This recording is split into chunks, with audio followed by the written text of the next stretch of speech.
Se trata de la restauración. Y vamos a ir a nuestras Biblias, vamos a buscar en el libro de Joel y vamos a leer el capítulo 2, versículo 25.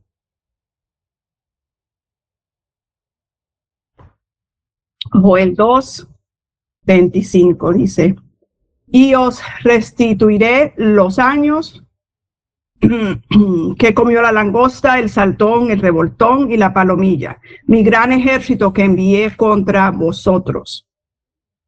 La enseñanza central de esta clase o de este mensaje es que Dios no solo perdona el pasado, sino que lo redime, lo sana y lo integra, lo reintegra con propósito. Ven, lo repito, Dios no solo perdona nuestro pasado, sino que Él lo redime. Él lo sana y lo reintegra con un propósito nuevo. Entonces, también vamos a hablar de la restauración bíblica, que no es volver al punto anterior. O sea, restaurar no quiere decir que vas a regresar a donde estabas antes de perder lo que perdiste, sino que es avanzar con lo que parecía perdido, pero ahora será transformado. Entonces, también nuestro pasado no determina nuestro futuro cuando Dios entra historia. De eso se trata la clase del día de hoy. Y en estos días de ayuno, Dios no solo nos está pidiendo dejar la comida, ¿cierto? O dejar hábitos o rutinas. Nos está invitando a detenernos. La serie de este mes de enero, de los sermones del domingo, la serie que estamos enseñando en la iglesia es que antes de avanzar, Dios nos detiene. Entonces, en ese ayuno, Dios nos está invitando a detenernos, a caminarnos y a volver al corazón. Amén. Volver a Él con el corazón abierto y con un corazón dispuesto a los cambios que Él quiere hacer en nosotros. Entonces, también quiere recordarnos que el ayuno no es únicamente tenencia, sino que es alineación. Entonces, el ayuno no es un castigo, no es pasar hambre, es preparación espiritual. Entonces, a lo largo de este ayuno, Dios ya ha estado haciendo, creo que una obra profunda en muchas personas, en mí también. Y digo que muchas personas por los comentarios que las personas me han contado en la iglesia o enseñanzas, he recibido mensajes de texto. Y sé que Dios está haciendo algo muy profundo. Estamos identificando mentiras internas. Estamos confrontando fortalezas mentales. Estamos aprendiendo a resistir al enemigo. Estamos descansando en la obra terminada de Cristo. Estamos caminando en autoridad delegada. Estamos perseverando en la oración. Estamos afinando el oído. ¿Para qué? Para reconocer la voz de Dios y obedecerle. Amén. De eso se trató la clase de ayer. Entonces, estamos aprendiendo todas estas cosas nuevas en este ayuno, pero esas cosas no las podemos olvidar después de los 21 días. Amén. Porque el proceso no se detiene aquí. O sea, hay una transición dentro del proceso. Y hoy en el día 16 estamos en un punto muy clave que es la restauración. Y es importante entenderlo bien. La restauración no es algo que esperamos solo al final del ayuno, es un proceso dentro del ayuno. Entonces es algo que comienza desde el principio del ayuno, mientras el corazón se va alineando correctamente con la voluntad de Dios. Amén. Muchos entran en el ayuno esperando que Dios a lo mejor borre el pasado o devuelva exactamente lo perdido o repare el daño sin tocar el corazón. Pero la Biblia nos enseña que Dios restaura de otra manera. Mientras ayunamos, Dios no solo está mirando lo que dejamos, sino también lo que estamos permitiendo que Él ordene en nuestras vidas. Entonces, antes de restaurar lo externo, Dios está sanando lo interno, el corazón, lo que importa. Entonces, antes de devolver años, Dios está reordenando prioridades. Y antes de multiplicar el fruto, Dios está limpiando primero el terreno. Amén. Entonces, el ayuno no obliga a Dios a restaurar, sino que nos coloca en la posición correcta para recibir lo que Él ya desea hacer. O sea, no todo lo que se perdió fue solo por un ataque del enemigo, porque algunas pérdidas vinieron de decisiones apresuradas, decisiones malas que hicimos nosotros mismos. Y algunas pérdidas vinieron también de momentos de desalineación con Dios, o temporadas sin discernimiento, o heridas o traumas no tratados, o falta de madurez. Y Dios, en su misericordia, no solo quiere devolver esas cosas, sino que quiere asegurarse de que esta vez podamos sostener lo que Él va a restaurar. Amén.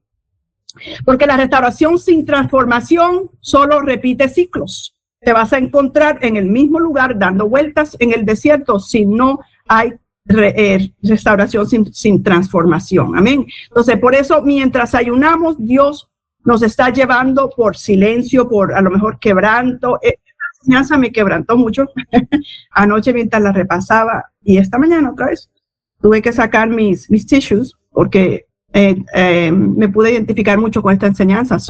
Sé que mientras estamos haciendo este ayuno y estamos escuchando estas enseñanzas, algunos de nosotros hemos estado quebrantados o en silencio o en obediencia, en dependencia a Dios, en alineación, porque el ayuno no nos está llevando directamente a la promesa, nos está llevando a la raíz de lo que está o ha estado deteniendo esa promesa. Amén. Entonces, hoy no vamos a hablar de una restauración emocional o superficial. Hablaremos de una restauración que redime el tiempo. Amén. Que sana el corazón. Que da un nuevo sentido a las cosas que sucedieron en el pasado. Que prepara un futuro diferente para nosotros. Entonces, la promesa que vemos en el libro de Joel, en el capítulo 2, versículo 25, no se activa por disciplina externa, se activa en corazones humillados y alineados. Entonces, hoy no hablamos de restauración como una meta final, sino como obra en progreso mientras seguimos caminando en estos 21 días. Y ya nada más nos faltan 5 días.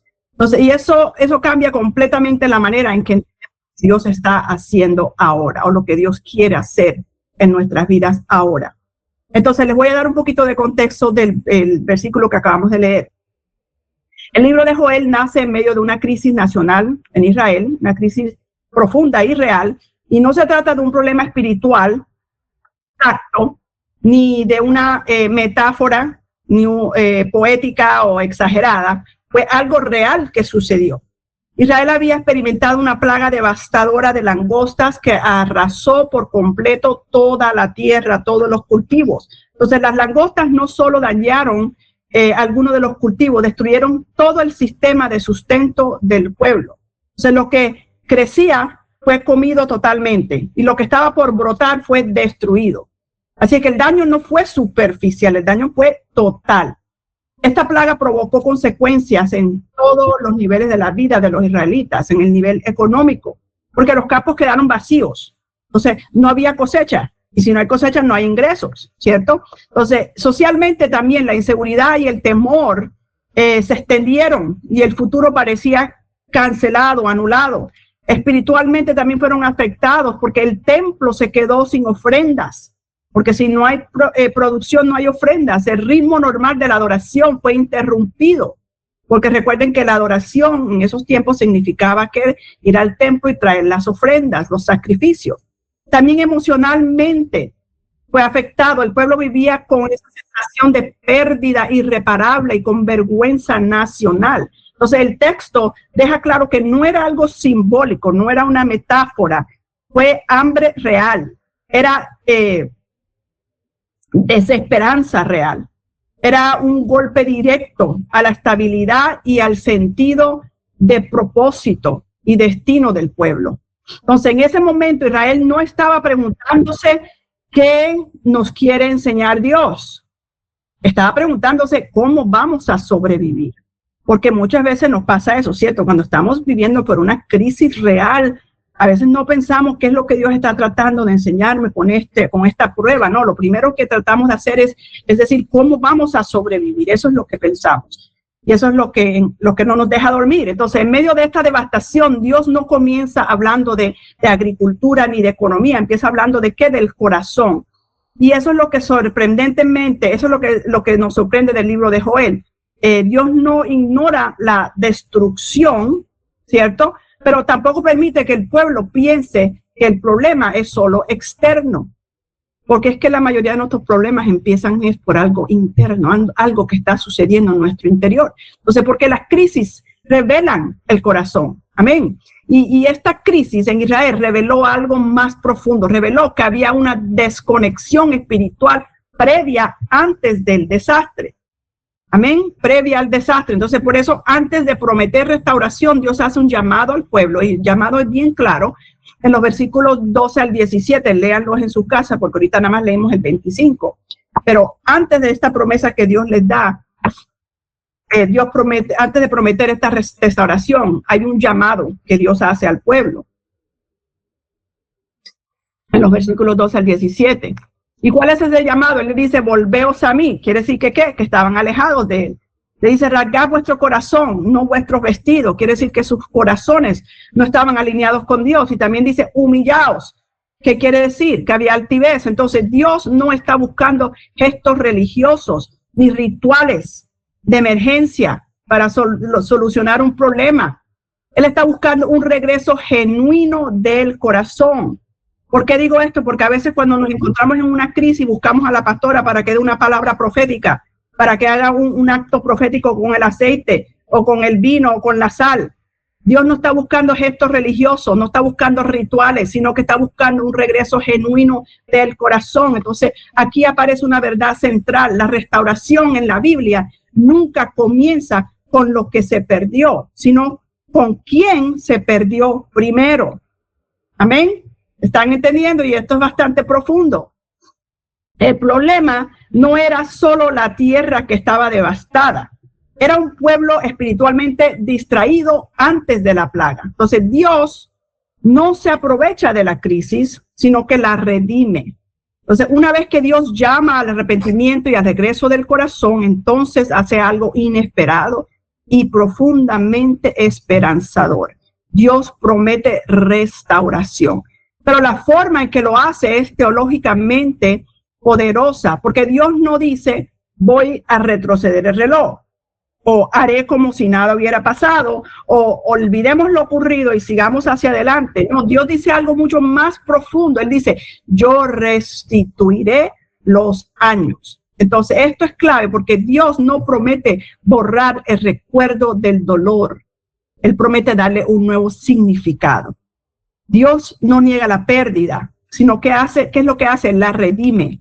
Entonces, redimir significa tomar algo que parecía destruido o arruinado y devolverle el valor, integrarlo a un propósito mayor o un propósito nuevo. Amén. Entonces, los años que fueron comidos no desaparecen de la historia, porque sucedieron, ¿cierto? Sucedieron, fue algo que sucedió y fue algo muy real, pero dejan de ser solo daño y se convierten en parte del proceso de Dios. Entonces, este contexto nos enseña algo muy fundamental, que Dios no restaura negando la historia.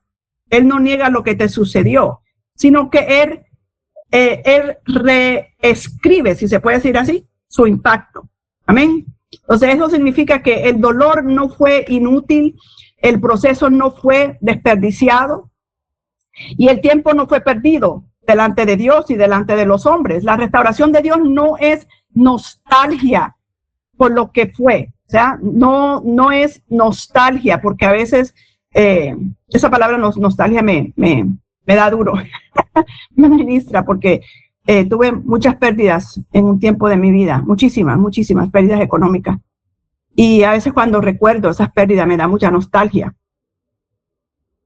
Pero aquí dice que la restauración de Dios no es nostalgia por lo que fue, es esperanza activa por lo que ahora puede ser. Amén.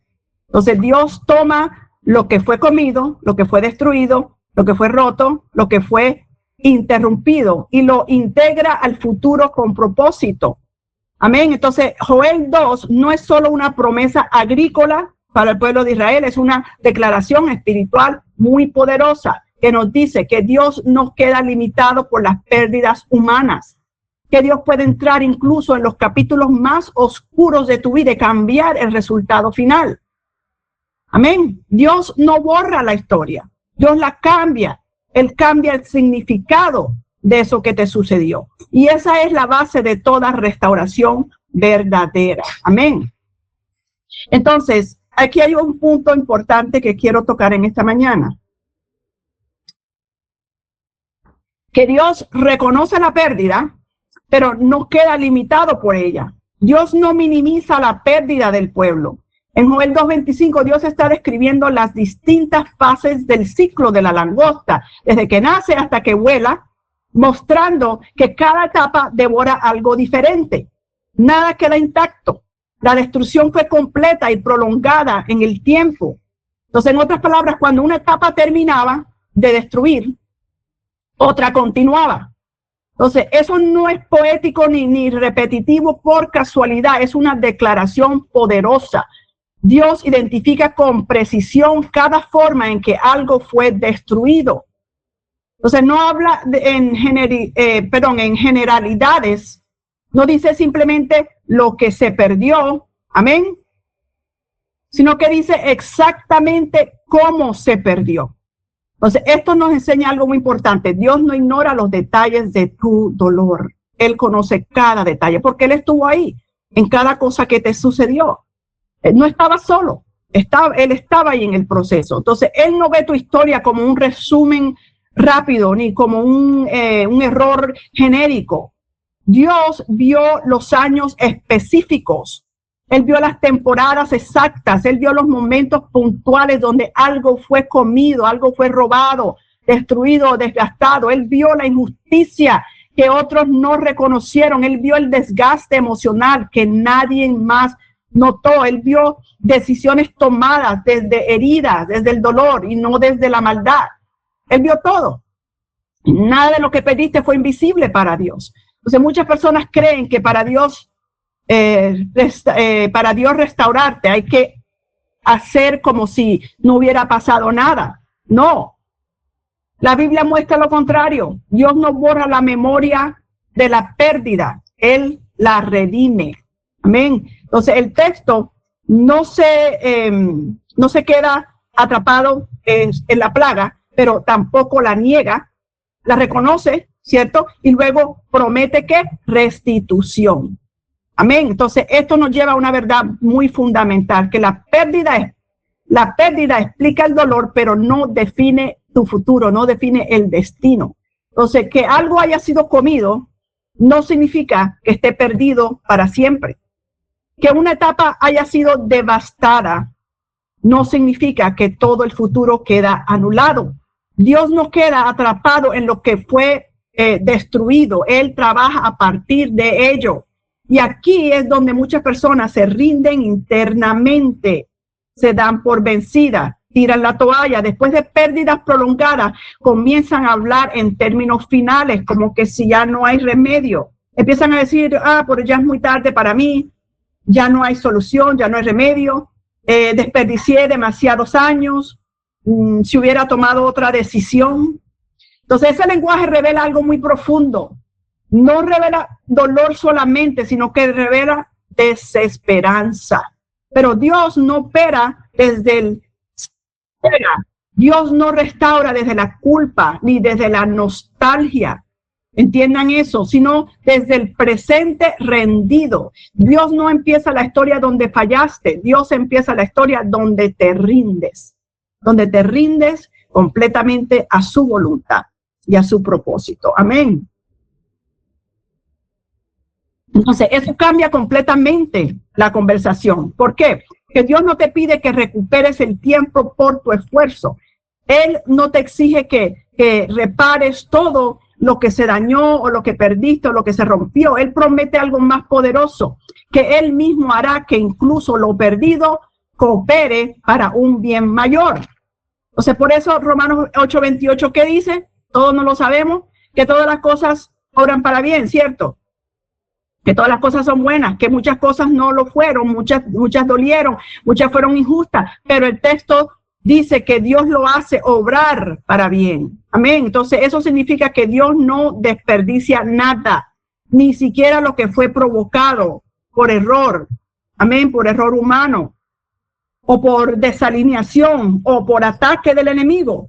Entonces, la restauración de Dios no niega el pasado, le da un nuevo sentido, le da un nuevo propósito. Entonces, el enemigo usa la pérdida para paralizarnos. Dios usa la pérdida ¿para qué? Para prepararnos. Y el enemigo dice, esto te define, ese fracaso te define. Pero Dios dice, esto no te limita.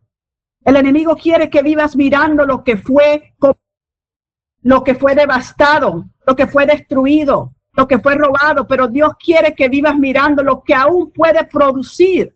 Dios no solo quiere devolver cosas, Él quiere devolver esperanza, porque para Dios no se trata de lo material, se trata de lo interno, porque muchas veces lo primero que se pierde no son oportunidades, sino que es la expectativa.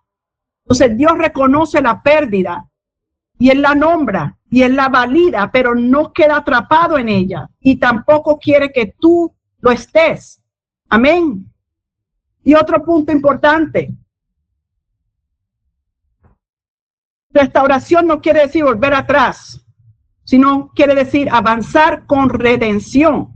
Entonces, cuando Dios dice en Joel 2:25, y os restituiré los años, Él no está hablando únicamente de devolver cosas, amén, cosas perdidas, sino de redimir el tiempo mismo. Esto es clave, entenderlo bien, porque Dios no promete simplemente regresar todo exactamente como estaba antes, porque muchas veces volver exactamente a lo que antes, lo que tenías antes, no sería suficiente, ni sería sano para ti, ni sería sostenible. Entonces la restauración de Dios no es retroceder, es avanzar con redención. Amén. Dios no dice, voy a borrar lo que pasó. Entiendan esto. Él no dice, voy a fingir que no hubo pérdida o que esto nunca pasó. Vamos a continuar como si nada ocurrió. No. Dios dice, voy a hacer que lo que fue devastado, lo que fue destruido, tenga un nuevo significado y un nuevo fruto. Amén. Un nuevo propósito. Y eso es profundamente distinto. Hay pérdidas que Dios no revive tal como fueron, porque si lo hiciera, volverían a romperse de la misma manera o peor. En esos casos, Dios no restaura la forma, sino que restaura el propósito. Él no restaura el momento, sino que restaura la capacidad de producir. Por eso la restauración de Dios muchas veces se ve más bien como más sabiduría que antes, más discernimiento que antes, más claridad que antes, más profundidad que antes. Amén. Aunque el dolor fue real. Entonces Dios no siempre devuelve lo mismo. Muchas veces devuelve algo mejor y algo mayor. Aquí es donde muchos creyentes se frustran, porque esperan una restauración exacta. Quieren que Dios les devuelva exactamente lo que perdieron, cuando Dios está haciendo una restauración superior. Entonces esperan recuperar una etapa, pero Dios está formando una nueva versión del corazón. Y un ejemplo de esto, imagina a alguien que pierde años en una relación dañina, una relación tóxica. Entonces cuando Dios restaura, no siempre devuelve esa relación, pero sí devuelve la capacidad de amar sanamente, la identidad que fue a lo mejor debilitada por esa relación tóxica. Devuelve la claridad para establecer límites en tu próxima relación. Y te devuelve la paz interior que nunca hubo antes. Entonces eso también es restauración, aunque no se parezca a lo que se perdió. Entonces restauración no significa volver atrás, significa volver a florecer. Amén. Entonces en Joel las langostas habían comido cosechas completas, no habían dejado nada. No había las cosechas completas, no solamente una temporada. Entonces eran años de siembra, años de espera y trabajo que parecían totalmente perdidos. Humanamente no había forma de recuperarlos, pero Dios introduce una lógica nueva o distinta. Él dice, Él no necesita regresar los años uno por uno. Él puede hacer que el futuro produzca más de lo que el pasado fruto. Amén. Dios puede hacer que tu futuro produzca mucho más de lo que perdiste, de lo que el enemigo te quitó. Entonces, eso es redimir el tiempo. Entonces, redimir no es negar que hubo pérdidas, es liberar el tiempo del dominio del pasado. Entonces, es declarar que el ayer no tiene la última palabra. Amén. El ayer no tiene la última palabra sobre tu futuro, sobre el mañana.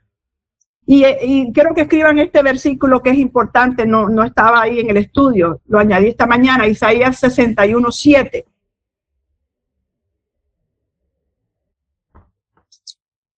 Más o menos dice que en lugar de vuestra doble confusión y de vuestra vergüenza, dice Dios, tendréis doble honor. En lugar de la doble confusión y de vergüenza, dice Dios que tendrás que doble honor. Nota algo aquí importante en este versículo. Dios no dice un poco de honor para recompensar. Dice que te dará que el doble. No porque Israel lo merecía, sino porque Dios es un Dios que restaura con abundancia, con creces. Amén. Dios no restaura para que quedes bien con los demás, ¿cierto? Él restaura para que su gloria se vea clara.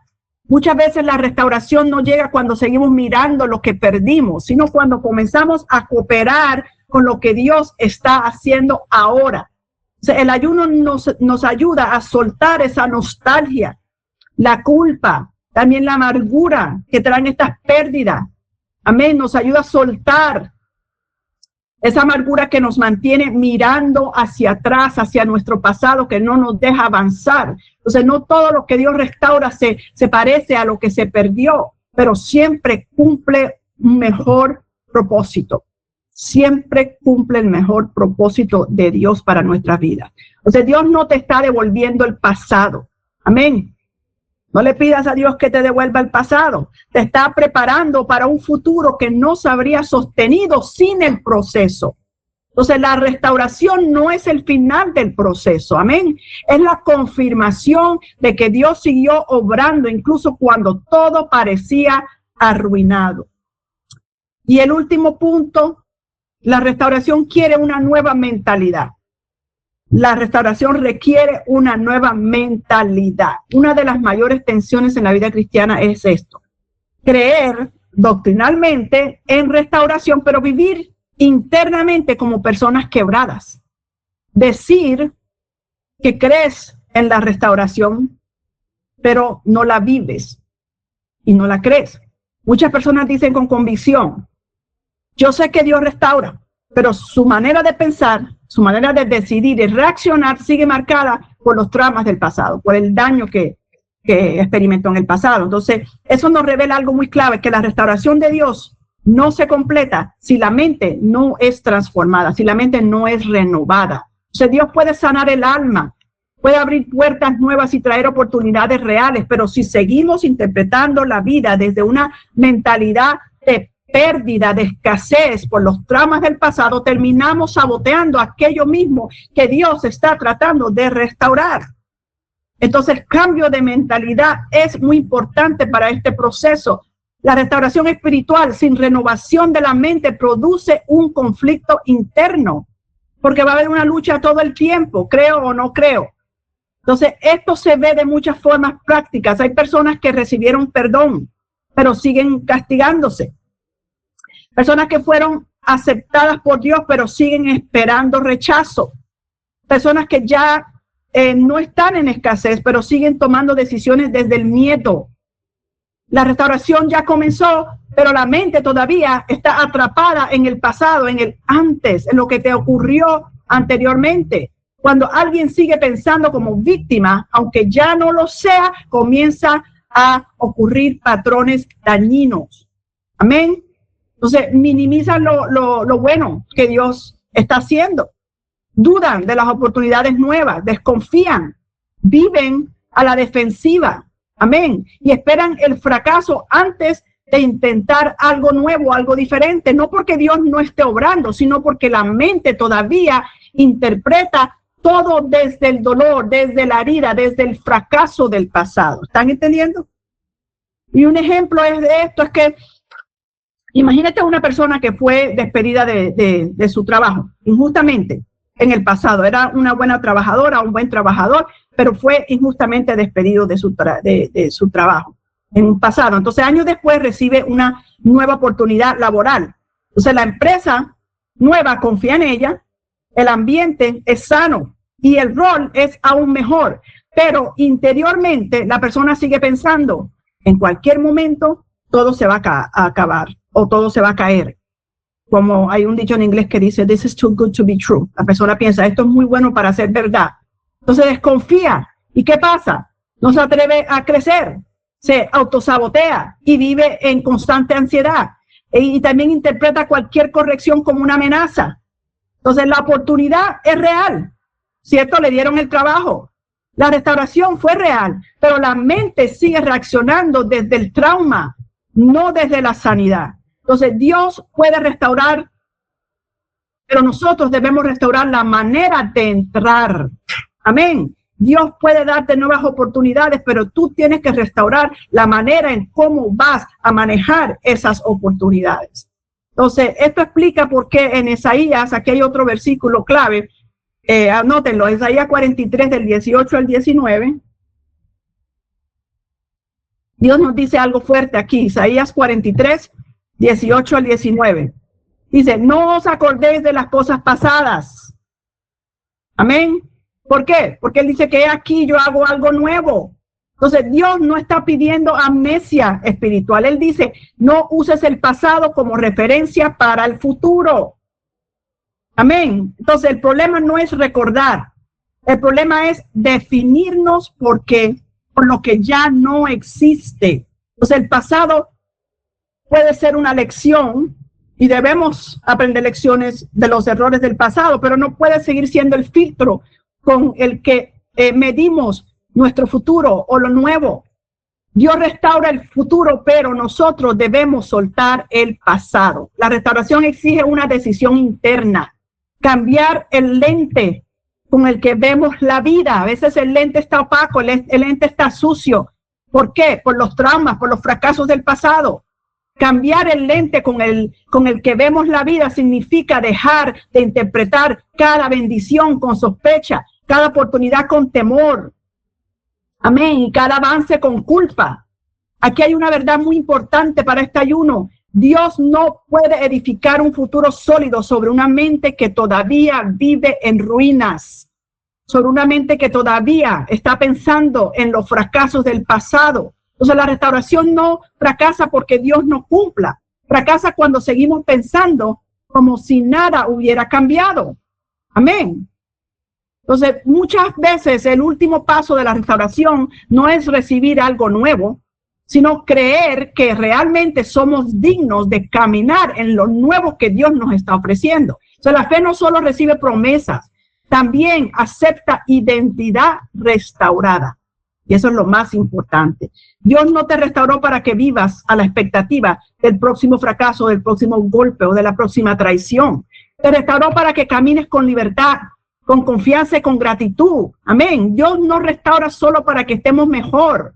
Él restaura para que vivamos alineados al propósito de Él.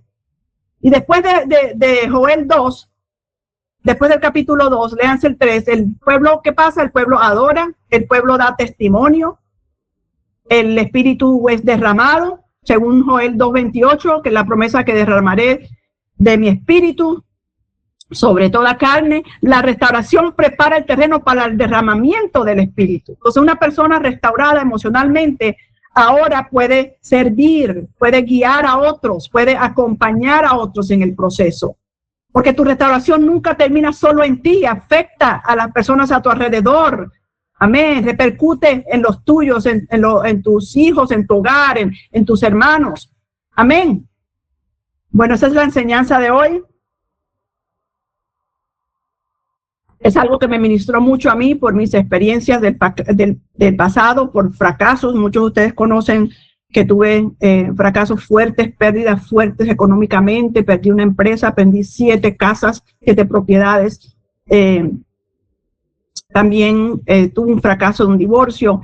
Muchas cosas que perdí, que a veces me dan nostalgia, pero cuando empiezo a pensar de lo bueno que Dios ha sido y todo el proceso por el cual me ha llevado y donde me tiene hoy, wow, las bendiciones son muchísimas más de las cosas que perdí. Amén. Entonces quiero que ustedes hoy terminen este ayuno con una mente renovada. Amén. Con una nueva expectativa, con un lente limpio para que puedas ver las cosas buenas que te esperan. No es que vas a olvidar el pasado, no es que a lo mejor no produzcan dolor cuando pienses en eso, pero piensa en lo nuevo que Dios va a hacer, en el nuevo proceso, en el nuevo futuro que Él tiene para ti, usando las cosas del pasado. Amén. Las lecciones que vas a aprender de los fracasos del pasado. Y quiero que reflexiones hoy en algo importante. Escribe estas cosas, 3 cosas, para que reflexiones. Las 3 preguntas son: ¿qué siento que perdí? Segundo, ¿qué años duelen? Tercero, ¿qué sigo cargando como irrecuperable? Repito, ¿qué siento que perdí? ¿O cuáles fueron las cosas que perdí? Segundo, ¿qué años duelen? ¿Y qué sigo cargando como irrecuperable? Amén. Esa es parte de la tarea de hoy, para que reflexiones, y vamos a hacer unas declaraciones en este momento. Vamos, repite conmigo. Dios no desperdició mi proceso. Mi pasado no gobierna mi identidad. Recibo restauración con propósito. Lo repito, y repítelo tú también. Dios no desperdició mi proceso. Mi pasado no gobierna mi identidad. Recibo restauración con propósito. Amén. Y ora, cierra los ojos y repite esta oración. Señor, pongo mi pasado en tus manos. Te entrego lo que se perdió, lo que dolió y lo que no entendí. Creo que tú restauras y redimes el tiempo. Sana mi historia y guíame hacia tu propósito. Amén y amén. Y ahora vamos a ir a la tarea de hoy.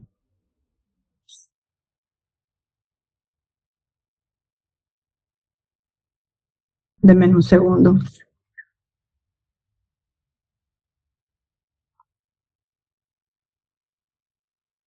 La tarea de hoy es la siguiente. En tu diario bíblico vas a escribir